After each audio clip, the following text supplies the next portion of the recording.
하나님의 사랑이라는 제목으로 이 시간 하나님의 말씀을 대언해 드립니다. 여러분들 지난주 설교 말씀 기억하십니까? 신령한 복을 받기 원합니다 라는 제목의 설교를 들으셨습니다. 그때 여러 하나님의 신령한 복을 설명을 듣다가 마지막에 가서 세 가지 특별한 하나님의 복을 말씀했죠. 먼저는 성부 하나님을 통해서 우리에게 주시는 신령한 복은 우리를 선택하시고, 그리고 바로 우리에게 자녀되는 축복을 주셨다라는 말씀을 기억하실 겁니다.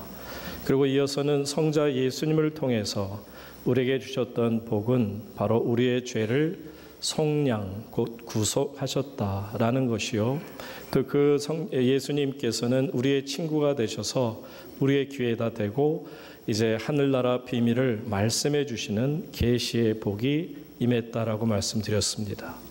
그리고 끝으로는 성령 하나님의 신령한 복은 바로 우리를 인치셨다. 곧 이제부터 너는 하나님의 자녀가 되었노라 라는 것을 계약서에 도장을 찍듯이 인쳐 주셨고, 그리고 또한 그분은 우리의 모든 삶이 이제는 하나님의 것이 되었음을 우리를 향해서 assure했다고 그랬죠. assurance, 보증해 주신 겁니다.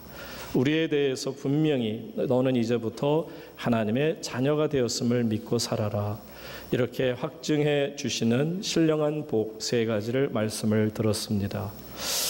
그래서 저는 이제 오늘부터 시작해서 3주간에 걸쳐서 이 성부 하나님, 성자 예수님, 성령 하나님 이 세 분을 통해 우리에게 주신 하늘의 신령한 복, 그것을 다시 한번 좀 더 살펴보고자 합니다.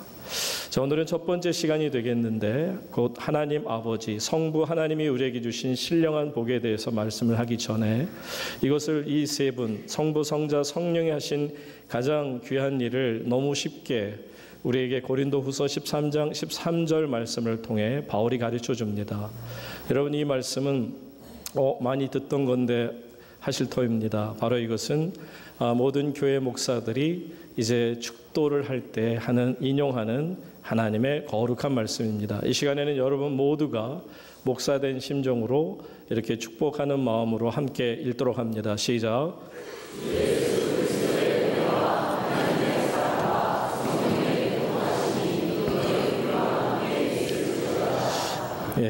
예수님의 은혜, 하나님의 사랑, 성령의 교통하심이 너희 무리와 함께 있을지어다.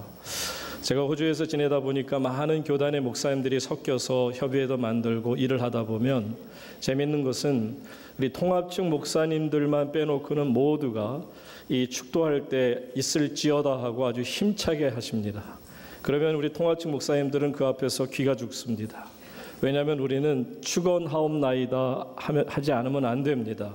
그래서 제가 나중에 통합측 어른들께 여쭈었습니다. 왜 우리가 축원하옵나이다로 바꾼 것입니까?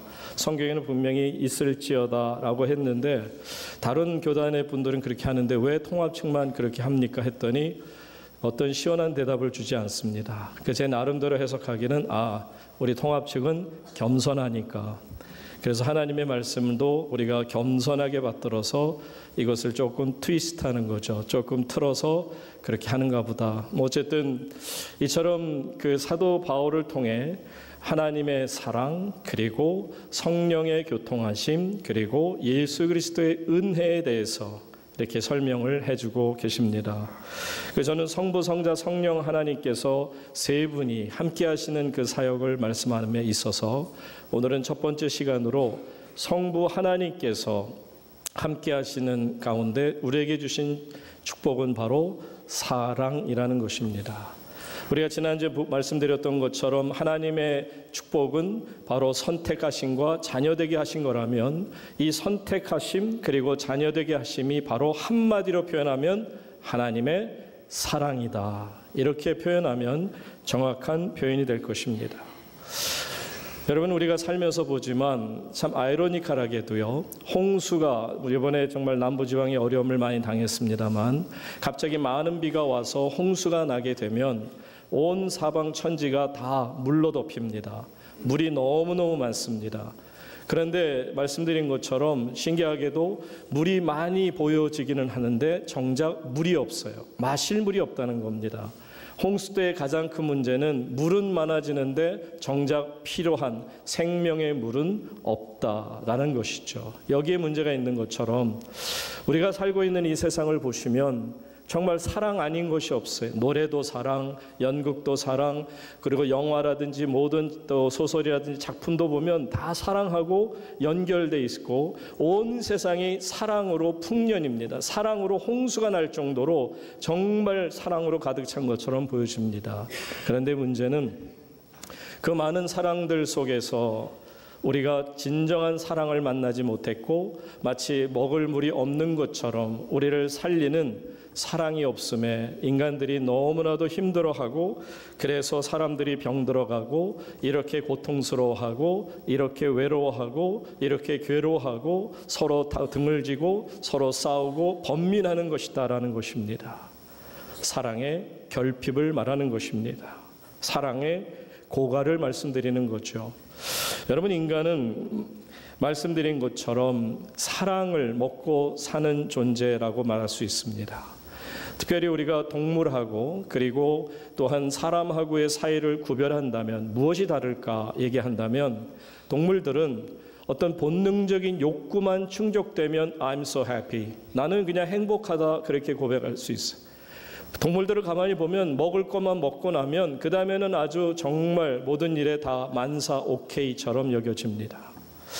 저는 동물의 왕국을 좋아하고요. 그중에 특별히 사자를 좋아하는데 그 사자 중에서도 숫사자를 볼 때마다 가슴이 설레입니다. 마치 아주 아름다운 여인네를 보는 것처럼 사자를 보면 그 깃털 하나하나가 이렇게 정말 왕 같아요. 정말 머리부터 이렇게 그 가슴 드러내는 데까지 쫙 이어지는 그 엄청난 갈기를 보면 와, 정말 하나님이 어떻게 저렇게 멋진 생명체를 만드셨을까. 하나님은 정말 예술가시다. 왕같이 보여지게 만드시지 않았습니까? 정말 그 멋진 사자가 이제 먹을 것을 먹고 본능적인 욕구가 충족해지면 그 다음에는 그늘에서 편히 쉽니다. 쉬는데 보면 이제 그 사자 무리들의 생리는 숫사자 한 마리가 있으면 거기에 한 5-6마리의 암사자들이 이제 있습니다. 그러면은 숫사자가 얌전히 앉아 있는 동안 또 암사자들도 5-6마리가 편안하게 이제 포식하고 난 다음에 오수를 즐기죠. 낮잠도 자고 거기 편하게 있습니다. 그러면은 늠름한 이 숫사자가 먼 그 벌판을 쳐다봅니다. 그러면 거기에 보면 애기 사자들 한 7-8마리가 계속해서 재미있게 재롱을 떨며 놀죠. 어떻게 보면 사자 패밀리의 아주 편안한 오후를 볼 수 있는 겁니다. 그런데 이 사진 기자가 그 줌인해서 그 사자의 얼굴을 확대시켜 줍니다. 그 사자의 얼굴을 보면 그 사자의 얼굴이 아주 그냥 스카라고 그러죠. 이 얼굴에 아주 흔적, 어떤 상처가, 깊게 파인 상처가 곳곳에 아주 많이 나 있습니다. 그때 내레이터가 그렇게 얘기합니다. 이 상처가 없는 숫사자는 없다는 겁니다. 이 숫사자가 숫사자로서의 위치를 지키기 위해서는 끝없는 싸움을 벌여야 하고 그나마도 짧으면 2년, 길다고 하면 3년에서 4년에는 또 새로운 젊은 숫사자에 의해서 그 자리를 뺏길 수 있다라는 것입니다. 그러니까 그러고 보니까 그 내레이터의 이야기를 듣다 보니까 갑자기 드는 생각이 아이고 이놈의 사자야, 네가 상팔자인 줄 알았더니 너도 우리처럼 고생하기는 마찬가지구나. 겨우 3-4년밖에 안 되니 와, 너도 정말 인간보다 더 힘든 팔자가 바로 네 사자 팔자구나 하는 생각이 듭니다. 여러분, 이 동물들은요, 자신에게 주어져 있는 어떤 본능적인 욕구만 다 채워진다면 그 다음에는 별로 두려울 것 없이 편안하게 지내는 것을 봅니다. 근데 여러분, 사람은 분명히 이런 동물들과는 다릅니다.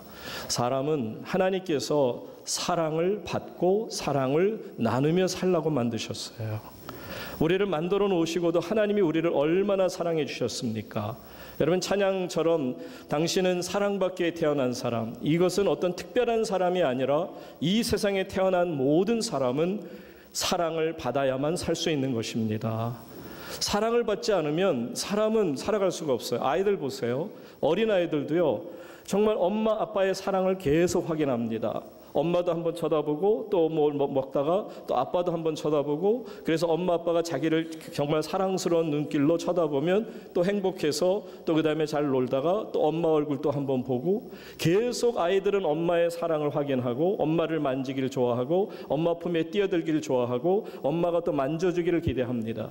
사람은 한순간도 사랑 없으면 살아갈 수가 없는 존재로 만들어진 것을 우리에게 보여주는 거죠. 만약에 엄마가 그 아이를 무릎에서 확 떼어놓게 된 순간 아이는 갑자기 계속해서 엄마의 사랑을 확인하다가 엄마의 사랑이 없어지는 것 같은 두려움 속에 앙하고 크게 울고, 그것도 아주 세상이 떠나갈 듯 서럽게 우는 것을 볼 수가 있습니다. 이처럼 사람은 사랑을 확인해야 되고 사랑을 받아야 하고 사랑 속에서 우리의 삶을 평안하게 살아갈 수 있게 되었다라는 겁니다. 이것이 바로 하나님이 우리를 만드실 때 인간에게 주신 삶의 모습이죠. 그러니까 여러분, 우리 사람들을 보면 사랑만 확신할 수 있으면요, 두려울 게 없어요. 사랑을 확신하면 우리가 살면서 때로 어려운 환경에 놓인다 해도 참아낼 수 있어요. 견딜 수 있어요. 사랑은 오래 참고 모든 것을 참아내고 모든 것을 견딘다는 말이 틀림없어요. 우리 속에 사랑만 정말 확신할 수 있다면 어떤 경우에도 우리는 흔들림이 없다는 겁니다. 여러분, Cast Away라는 영화를 혹시 보셨는지 모르겠어요. 지금 또 한 20여 년 전에 했던 톰 행스라고 하는 아주 그 포레스트 검 그 주인공이었죠. 어쨌든 톰 행스가 주연이었던 이 Cast Away라는 영화가 있었습니다. Cast Away라는 것은 뭐 내버리다 아니면은 또 포기하다 그런 뜻을 갖고 있지 않습니까? 이 영화의 내용을 보면 이런 겁니다. 톰 행스가 이제 연기하는 척 놀란즈라는 그 FedEx라는 회사 아시죠? 여러분, 운반하는 세계에서 가장 큰 그 운반 회사인데 그 회사의 직원입니다. 그러니까 온 세상에 가장 바쁜 사람처럼 일에 중독에 걸려 있는 이 척 놀란스가 크리스마스 이브를 맞아서 오래간만에 이제 그 자신의 애인과 정말 마음에 이렇게 두고 있는 사랑하는 이 켈리라고 하는 이름을 가진 그 약혼녀와 더불어서 사랑을 나누기를 원합니다. 그런데 그만 너무 바쁜 콜에 의해서 다시 비행기를 타고 떠나게 됐죠. 그러면서 이제 그 켈리가 준 선물 시계를 보고 생각하고 감사하는 마음으로 비행기를 타고 가다가 그 비행기가 사고를 당합니다. 사고를 당하는데 다 죽고 났는데 오직 한 사람, 이 척 놀란스만 살게 되고요. 그래서 무인도에 떨어집니다. 무인도에서 살아가는 날이 보니까 적어도 1500일 정도가 되더라고요. 1500일이면 4년이 훨씬 넘는, 한 4년 반 정도 되는 긴 세월이죠. 혼자서 그 무인도 척박한 그 땅에서 혼자서 1500일을 살아남습니다. 그런데 그 원동력은 켈리라고 하는 그 사랑하는 약혼녀를 향한 정말 그리움, 사랑이죠. 사랑하기 때문에 너무너무 그리워하는 그 켈리를 향한 마음이 그 어려운 정말 무인도 속에서도 서바이벌 할 수 있도록, 그것을 살아남을 수 있도록 도와주는 것입니다. 그러다가 이제 알루미늄 어떤 널판지를 발견하게 되고요. 그것으로 이래 뗏목을 만듭니다. 뗏목을 만들고는 여러분, 그 무인도에서 살아남는 것도 힘들지만 뗏목을 타고 바다를 걷는다는 것은 그거는 정말 힘든 일이죠. 하여튼 우여곡절 끝에 그 엄청난 험한 파도를 견디다가 상선에 의해서 구조가 됩니다. 자, 이제는 사랑하는 님 켈리 하나 때문에 그 무서운 무인도에서도 살아남았고 그 무서운 바다 한복판에서도 폭풍을 만나서도 끝까지 견뎌냈습니다. 그래서는 한 걸음에 달려갔는데, 여러분 미국이라는 사회가 아시지만 보통 이제 실종되고 나서 1년이면 법적으로 죽었다라고 판단할 수 있죠. 1년 만에 이제 할 수 없이 그 척이 죽었다 생각하게 되고 그래서 장례까지 치르게 됩니다.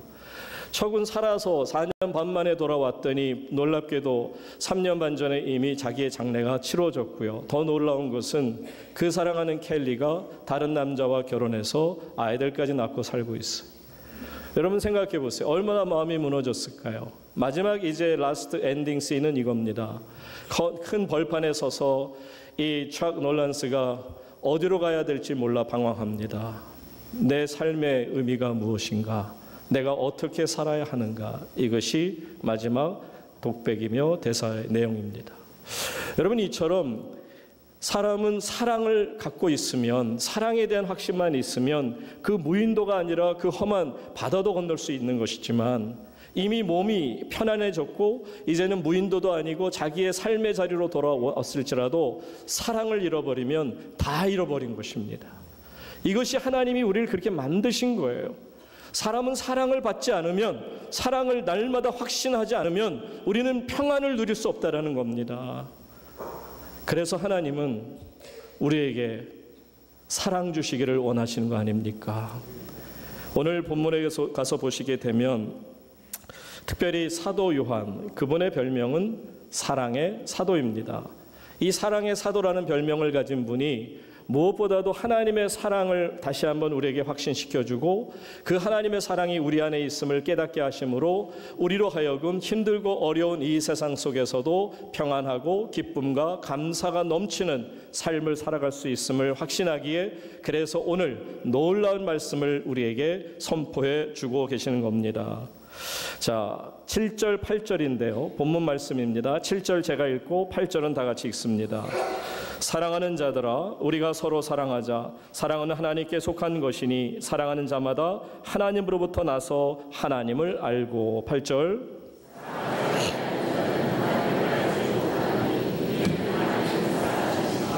아멘. 여러분, 사도 요한이 여기에서 보시는 것처럼 굉장히 겸손하다고 볼 수도 있겠습니다만은, 서로 사랑하라, 너희는 서로 사랑하라 이렇게 말하지 않고요. 뭐라고 말씀하냐면 우리가 서로 사랑하자. 자, 말씀을 가르치는 나나 말씀을 배우는 당신들이나 우리가 서로 사랑해야 한다라는 것을 강조하는 거죠. 부족한 종이 당대상에서 하나님의 사랑을 선포할 때 저는 사랑이 없이 여러분만 사랑하라고 한다면 그 말씀처럼 공허한 말이 또 어디에 있겠습니까? 왜냐하면 우리가 서로 사랑해야 되는 이유는 사랑은 내 것이 아닌 하나님께 속한 것이기 때문에 그렇습니다. 사랑이 그냥 단지 좋은 것이기 때문에, 그러니까 여러분 서로 사랑하셔야 돼요, 그 뜻이 아닙니다. 왜 우리가 서로 사랑해야 되느냐 하면 이 사랑이 하나님의 귀중한 것이기 때문에 그런 것입니다. 하나님이 갖고 계신 귀중한 것을 우리에게 주셨으니, 그 사랑을 받았으니 그 사랑으로 사랑하는 것은 당연한 것이라는 겁니다. 여러분, 그래서 보십시오. 사랑하는 자는 하나님이 사랑이신 것을 알고요, 사랑하지 아니하면 하나님이 사랑이신 것을 모르고 하나님의 사랑도 깨닫지 못한다고 말합니다. 우리가 어려서 이제 성장할 때, 청소년 때, 대학생 때를 보면 부모님들이 잔소리를 하십니다. 그런데 그때는 잔소리처럼 여겨졌어요. 그런데 부모가 되고 보니 그 부모님들의 잔소리가 그저 잔소리가 아니라 사랑이었다라는 것을 깨달아 알게 되는 거 아닙니까? 내가 부모가 되고 보니, 내 아이를 키우다 보니 내 어머니, 내 아버지가 나에게 말씀하셨던 것들이 얼마나 귀한지를, 그래서 깨닫고 눈물을 지을 때쯤에는 이미 어머니나 아버님이 내 곁을 떠나가셨거나 아니면 계셔도 아주 연로하신 노인이 되어 힘이 없는 것을 보면 우리의 마음이 참 많이 아픈 것이죠. 이처럼 하나님 안에서 우리는 꼭 겪어봐야만 아는 것인데, 바로 하나님의 사랑을 겪었으니 우리도 이제는 사랑할 수 있는 자가 되었다라고 지금 사도 요한이 우리에게 가르쳐 주는 것입니다. 사랑하는 성도님 여러분, 하나님은 사랑이십니다. 그 사랑으로 우리를 사랑하셨기에 이 사랑을 받은 저와 여러분이 서로 사랑할 수 있기를 주의 이름으로 축원합니다. 좀 더 구체적으로 들어가서 보시면 9절에서 하나님의 사랑이라는 것을 좀 더 이런 사랑인 것을 우리에게 보여주시죠. 하나님은 말로만 사랑하시는 분이 아니에요. 구체적인 삶으로, 구체적인 행동으로 보여주시는데 9절 말씀 다 같이 함께 읽습니다. 시작.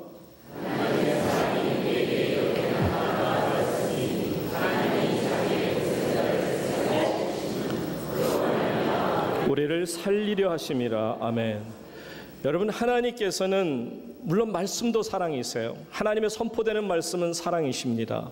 하나님께서 하시는 행동, 액션도 사랑이십니다. 하나님께서 계획하심도 사랑이십니다. 그런데 놀랍게도 하나님의 사랑을 가장 극명하게 잘 드러내는 장면이 뭐냐면, 독생자 예수님을 이 땅에 보내주셔서 그로 말미암아 우리의 죄를 씻어주시고 우리로 하나님의 자녀가 되게 하셨다는 이 사실보다 큰 사랑이 있습니까? 예수님은 하나님의 사랑을 구체적으로 보여주시는 것입니다. 그래서 우리는 하나님의 사랑을 경험할 때마다 하나님의 사랑이 내 안에 넘쳐나는 것을 깨달으니 정말 어찌할 바를 모를 정도로 기쁘고 감사한 거 아니겠습니까? 그런데 여러분, 중요한 것이 있습니다. 하나님이 이처럼 많은 사랑을 보여주십니다. 심지어는 구체적으로 예수님 독생자를 주시기까지, 죽음의 자리에 내어주시기까지 우리를 사랑하심을 보여주시지만, 그렇게 말씀하시지만, 여러분, 신앙생활이란 뭐냐면 이 놀라운 하나님의 사랑을 마음을 열고 믿음으로 받아들일 수 있어야 하는 것입니다. 아무리 많은 하나님의 사랑이 내게 폭포수처럼 넘친다 할지라도 내가 내 마음의 입구를 꽉 틀어막고서는 정말 그 모든 것을 거부한다면 하나님의 사랑이 폭포수처럼 쏟아진다 할지라도 그 속에서 하나님의 사랑과 나는 정말 관계가 없어집니다. 말씀드렸잖아요. 사람은 사랑을 받지 않으면 그래서 마음이 늘 외롭고 힘들고 어두운 것을 경험하지 않습니까? 여러분, 왜 여러분들이 이렇게 힘들다 생각하는 줄 아세요? 여러분의 마음으로 하나님의 사랑을 온전히 믿지 못하기 때문입니다. 하나님은 사랑으로 우리를 구원해 주셨습니다. 하나님은 사랑으로 우리를 심판하십니다. 하나님은 우리를 사랑하시기 때문에 하나님 나라를 예비해 두신 것입니다. 이처럼 하나님께서는 우리로 하여금 하나님의 거룩한 흠없는 자녀들이 되기 위해서 우리를 끝없이 사랑하십니다. 자, 이 하나님의 사랑에 대해서 우리가 지난주 배웠던 것처럼 그러면 선택과 자녀되게 하심에 대해서 한번 좀 더 말씀을 드리고 말씀을 정리합니다. 자, 하나님의 사랑이라고 하는 이 구체적인 예수님을 통한 이 사랑을 통해서 우리가 경험하는 것이지만 하나님의 사랑은 먼저 셀렉트한 거예요. 우리를 선택하신 것입니다. 죄 많은 무리 가운데서 저와 여러분을 택하셔서 우리로 하여금 부르신 것을 말합니다. 선택하심, 그리고 우리를 자녀 만드심. 이것을 잘 설명한 말씀이 바로 에베소서 1장 4절의 말씀입니다. 우리 다 같이 한번 읽습니다. 시작. 곧 창세전에 그리스도 안에서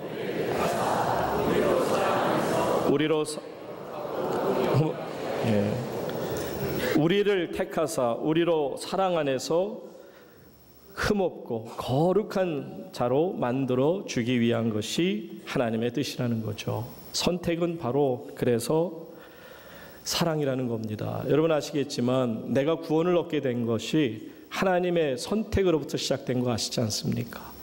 내가 믿어드려서 구원 얻은 게 아닙니다. 바로 하나님이 우리를 택하셨기에 구원의 계획이 이제부터 시작이 되는 것을 봅니다. 예수님 말씀하신 것처럼 내가 너희를 사랑하는 것처럼 너희도 서로 사랑하라. 우리는 비로소 하나님 아버지의 사랑을 깊이 경험하고 나니 이제는 남은 생애를 사랑하며 살 수 있게 되었습니다. 성도님 여러분, 초반에 말씀드렸잖아요. 사람은 사랑을 받지 않으면 행복하지 않습니다. 사람은 사랑을 받지 않으면 우울해집니다. 사람은 사랑을 받지 않으면 너무 힘들고 외롭습니다. 그러나 사랑을 받으면 기쁨을 이기지 못할 정도로 또 행복합니다.